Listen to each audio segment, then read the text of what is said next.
We start at 11 with breaking news. 2 decades-old unsolved homicides in Milwaukee and Menomonee Falls are now linked to the same man who has been dead for years. Brett Lemoyne joins us live this morning. And Brett, talk through how authorities were able to make this connection. Yeah, well, Suzanne, police say the first and oldest homicide here in Menomonee Falls is now solved. After nearly 60 years, investigators say they were able to link DNA from this case to another cold case in Milwaukee, and it resulted in the same suspect. Back on November 3rd, 1966, 19-year-old Diane Olkwitz was stabbed more than 100 times. She worked at Kenworth Manufacturing in the Falls, and a friend got worried when Olkwitz didn't show up for a ride. Menomonee Falls police say they have always had a detective assigned to this case. Ultimately, it was a new DNA technique combining genealogical research that solved it, and another case in Milwaukee. Police say Clarence Trappendorf made a delivery across the street the day Olkwitz was killed. He was never a suspect until DNA tests were done decades later.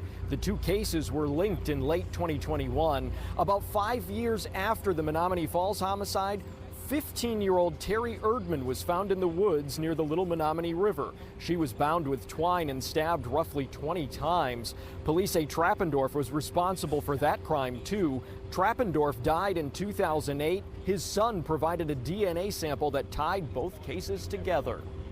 And it saddens me that the person responsible wasn't able to be brought to justice while he was alive, but I'm glad that we were able to bring closure to this case through the relentless effort of investigators and scientists to ensure that the person responsible was identified.